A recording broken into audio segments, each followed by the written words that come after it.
Hello दोस्तों, Aditya classes में आपका स्वागत है। आइए क्लास 12 के फिजिक्स का नेक्स्ट टॉपिक वैद्युत क्षेत्र की तीव्रता को पढ़ते हैं और समझते हैं। वैद्युत क्षेत्र की तीव्रता, वैद्युत क्षेत्र की तीव्रता क्या होती है, इसी को हम लोग समझते हैं, जिसको इंग्लिश में कहते हैं intensity of electric field. Intensity of electric field, इसी को हम लोग आज समझेंगे। वैद्युत क्षेत्र की तीव्रता वह मान है जो वैद्युत क्षेत्र के किसी एक पॉइंट पर, किसी वैद्युत क्षेत्र के एक पॉइंट पर उस वैद्युत क्षेत्र का जो पर्टिकुलर मान होगा, उसी मान को हम लोग वैद्युत क्षेत्र की तीव्रता कहते हैं। अर्थात मैं समझाने का प्रयास करूं तो मान लीजिए कि ये कोई इलेक्ट्रिक फील्ड है, ये कोई इलेक्ट्रिक फील्ड है, ये कोई इलेक्ट्रिक फील्ड है, ये कोई इलेक्ट्रिक फील्ड है, ये कोई इलेक्ट्रिक फील्ड है। इस इलेक्ट्रिक फील्ड में अगर मैं एक पॉइंट ले लूं और इस पॉइंट पर वेरी स्मॉल साइज का कोई पॉजिटिव चार्ज ले लूं, पॉजिटिव टेस्ट चार्ज, कोई वेरी स्मॉल साइज का पॉजिटिव टेस्ट चार्ज ले लूं, जिसको हम लोग हिंदी में कहते हैं बहुत छोटा धन परीक्षण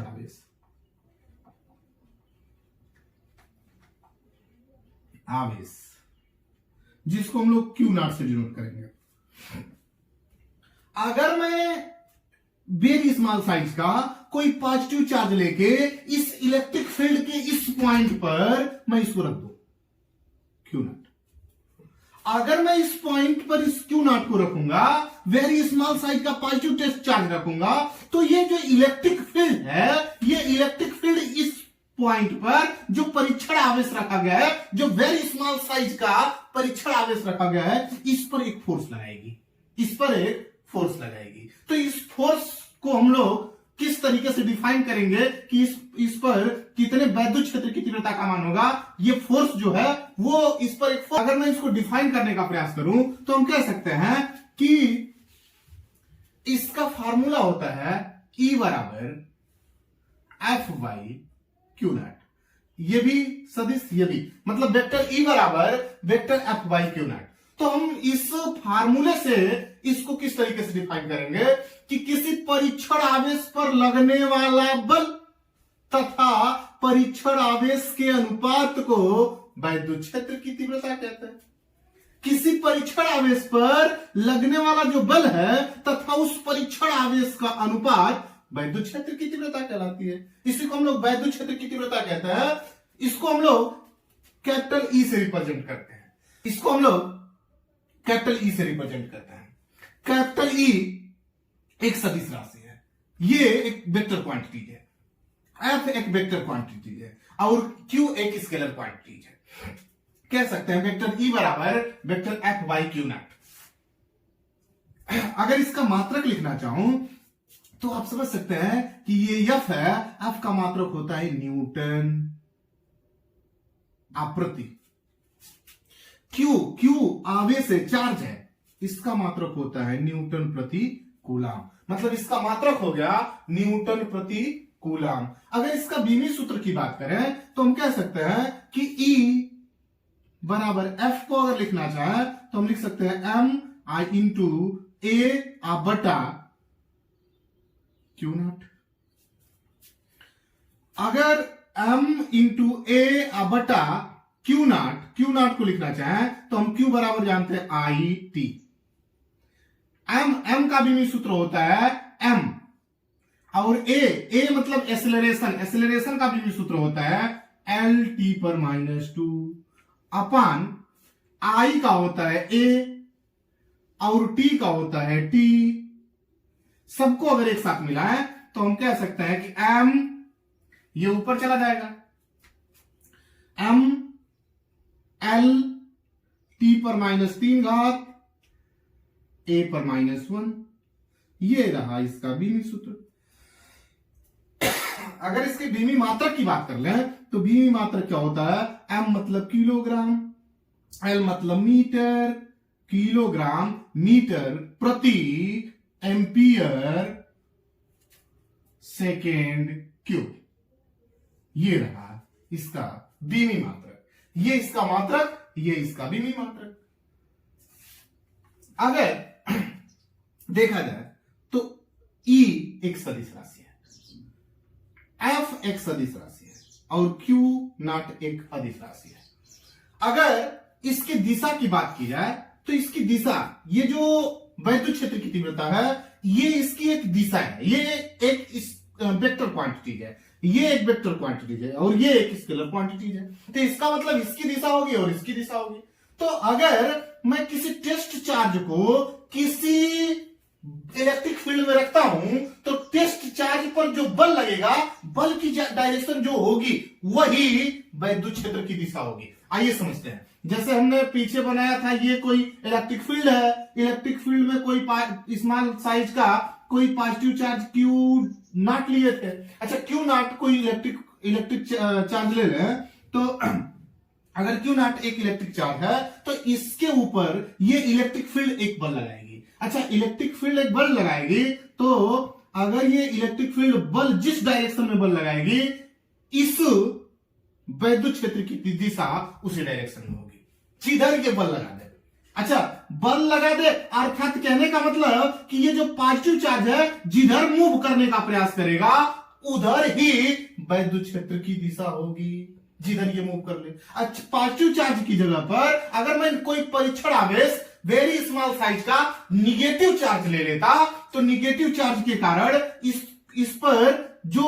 पर लगने वाला बल की डायरेक्शन इधर है, वो डायरेक्शन अपोजिट साइड में हो जाती तो इसके वैद्युत क्षेत्र की दिशा बदल जाती, दूसरे साइड हो जाती।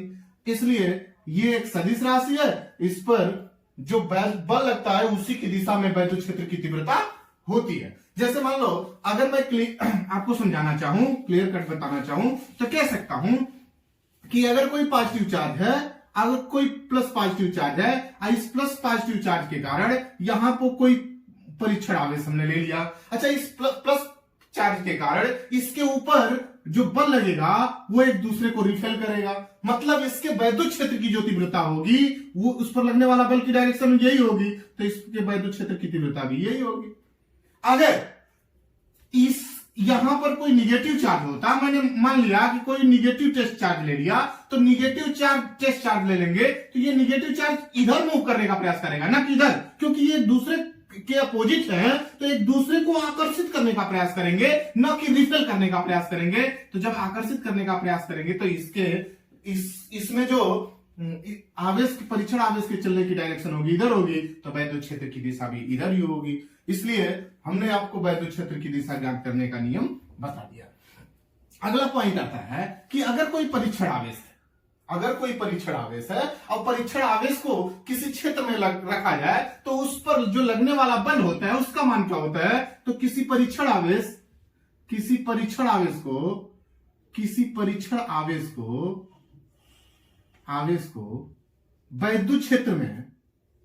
वैद्युत क्षेत्र में रखा जाए तो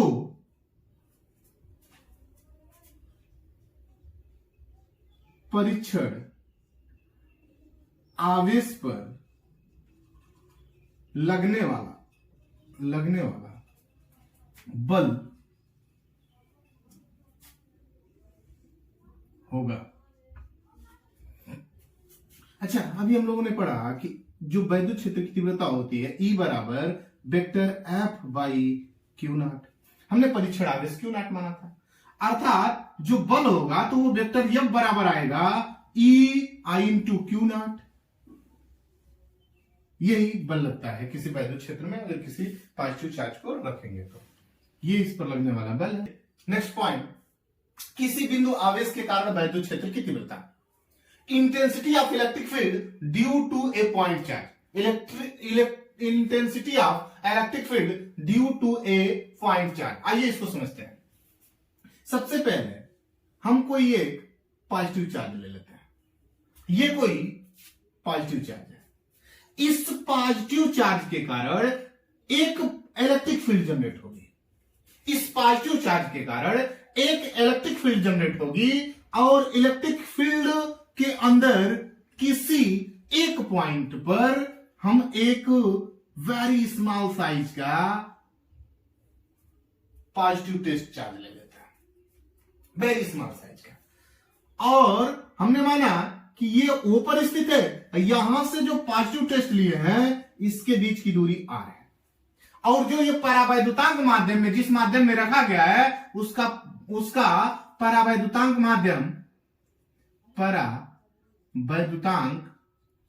माध्यम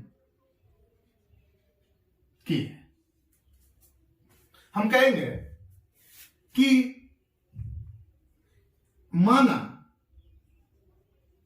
माना एक परीक्षण आवेश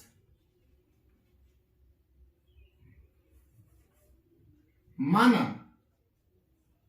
प्लस क्यू एक आवेश जो ओ बिंदु पर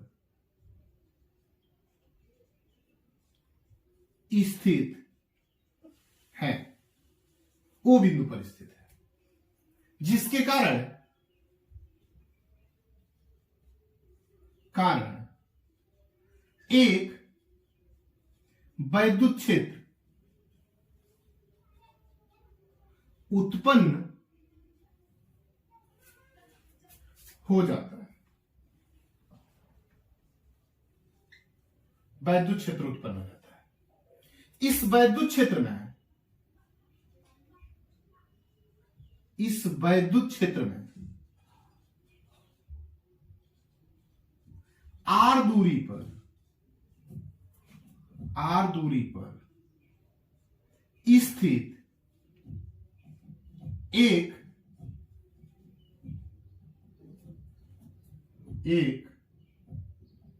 वेरी स्मॉल साइज का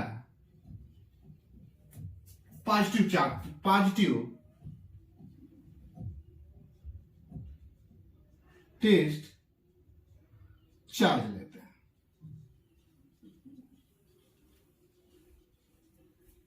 एक वेरी स्मॉल साइज का पॉजिटिव टेस्ट चार्ज लेते हैं आर दूरी पर। अब हम इस very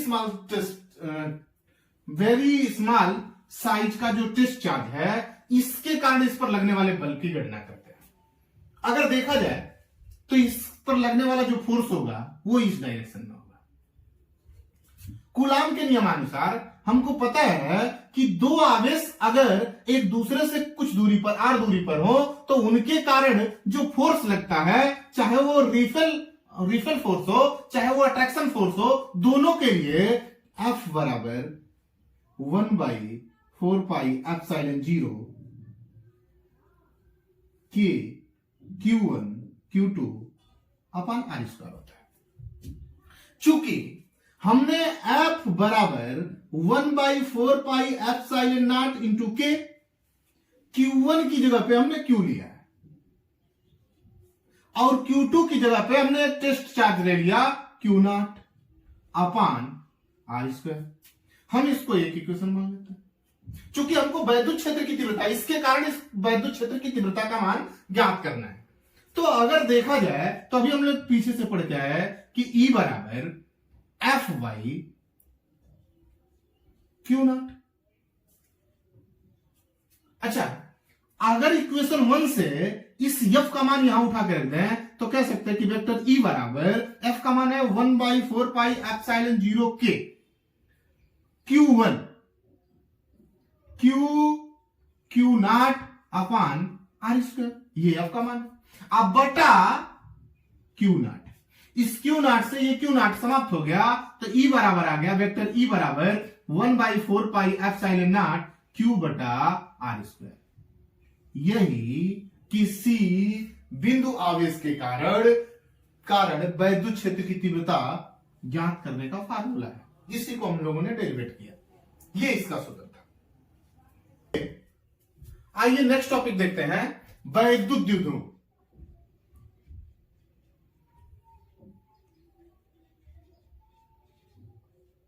electric dipole. Electric dipole किसे कहते हैं? इलेक्ट्रिक डायपोल एक ऐसा सिस्टम है, इलेक्ट्रिक डायपोल एक ऐसा सिस्टम है जिसमें दो बराबर परंतु विपरीत बिंदुवत आवेश एक दूसरे से अल्प दूरी पर हो, तो इसी सिस्टम को हम लोग वैद्युत द्विध्रुव कहते हैं। मतलब दो बराबर मतलब एक हम प्लस चार्ज ले लें और एक हम माइनस चार्ज ले लें और दोनों चार्ज को एक दूसरे से अल्प दूरी पर रखें, तो इसी अल्प दूरी से बना जो निकाय है, इसी निकाय को हम लोग वैद्युत द्विध्रुव कहते हैं। दो बराबर परंतु विपरीत चार्ज, दो बराबर भी हो और एक दूसरे के विपरीत भी हो, तो दो बराबर परंतु विपरीत चार्ज एक दूसरे से अगर अल्प दूरी पर रख दिया जाए, कम से कम दूरी पर रख दिया जाए, तो इसके द्वारा जिस निकाय का निर्माण होता है उस निकाय को हम लोग वैद्युत द्विध्रुव कहते हैं। उसी निकाय को हम लोग वैद्युत द्विध्रुव कहते हैं। आइए नेक्स्ट टॉपिक देखते हैं।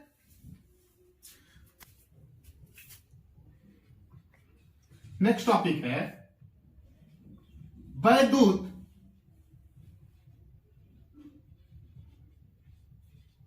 द्विध्रुव आघूर्ण। Electric dipole movement. Electric dipole movement ये क्या होता है? जैसे अभी हमने आपको बताया कि दो बराबर परंतु विपरीत आवेश एक दूसरे से अल्प दूरी पर हो, मान लीजिए वो अल्प दूरी 2L है, तो दो बराबर परंतु विपरीत आवेश एक दूसरे से अल्प दूरी पर हो, तो उन दोनों आवेशों में से इन दोनों आवेशों में से किसी एक आवेश तथा दोनों आवेशों के बीच की जो दूरी है उनका गुणनफल जो प्राप्त होता है उसी को हम लोग वैद्युत द्विध्रुव आघूर्ण कहते हैं, इलेक्ट्रिक डायपोल मूवमेंट कहते हैं। उसी को हम क्या कहते हैं? इलेक्ट्रिक डायपोल मूवमेंट कहते हैं। इसे हम P से डिनोट करते हैं। किससे डिनोट करते हैं भैया? P से। और P बराबर होता है, इन आवेशों में से कोई एक आवेश ले लो तो Q I इंटू 2L, तो इलेक्ट्रिक डायपोल मूवमेंट बन गया P बराबर Q इंटू 2L, या इसी को ऐसे भी लिख सकते हैं P बराबर 2QL, इलेक्ट्रिक डायपोल मूवमेंट। अगर इसके मात्रक की बात कर लें तो अगर हम इसकी मात्रक की बात कर लें तो Q का मात्रक कूलम और L का मात्रक मीटर, तो इलेक्ट्रिक डायपोल का मात्रक होता है कूलम मीटर। अगर इसके विमी सूत्र की बात कर लें तो Q का विमी सूत्र होता है AT और L उनके बीच की दूरी है, अर्थात ALT, ये इसका विमी सूत्र हो गया। अच्छा, इसके विमी मात्रक की बात कर लेते तो A मतलब एम्पियर, L मतलब मीटर, T मतलब सेकेंड, एम्पियर मीटर सेकेंड होता है।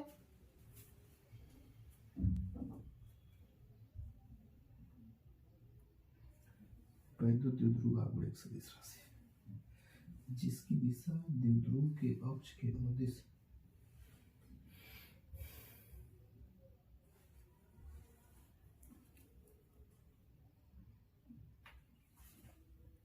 लोग ना बेटा,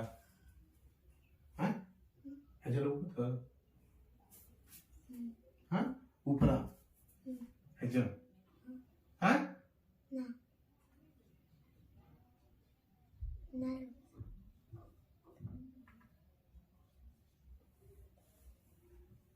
पापा इधर लिखिएगा, आप जगह नहीं है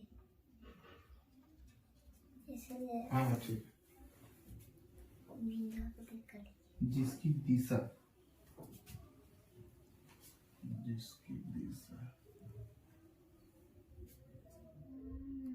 द्विध्रुव की अक्ष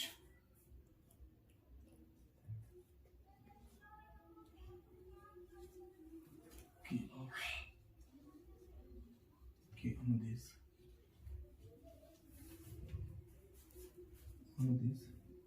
ऋण आवेश से धन आवेश की ओर होती है।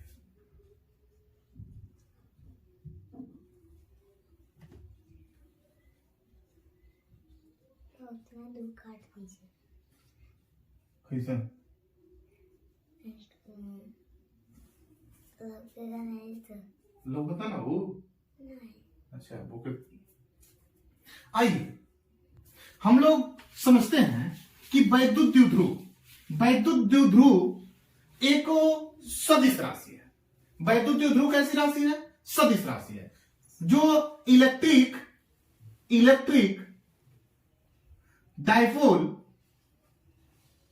मूवमेंट जो था ये एक प्रकार का वेक्टर क्वांटिटीज है। वेक्टर क्वांटिटीज तो इसकी दिशा भी हमको डिफाइन करनी पड़ेगी। तो अगर इसकी दिशा को डिफाइन करें तो हम कह सकते हैं कि वैद्युत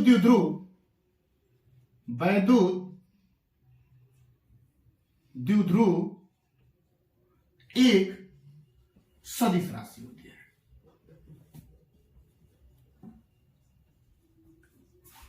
जिसकी दिशा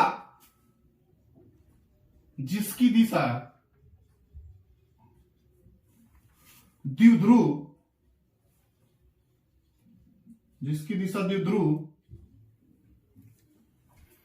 की अक्ष के अनुदिश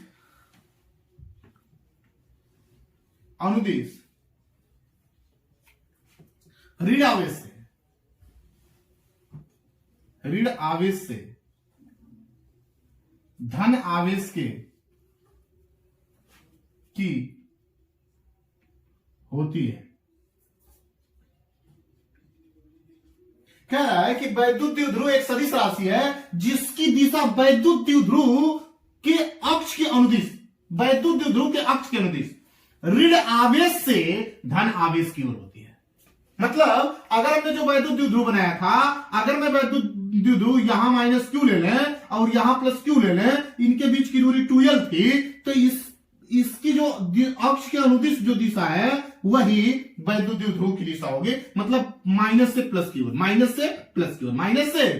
की ओर ये रहा वैद्युत द्विध्रुव की दिशा ज्ञात करने का तरीका कि माइनस से प्लस की ओर अक्ष के अनुदिश होना चाहिए। It's okay. Hi guys.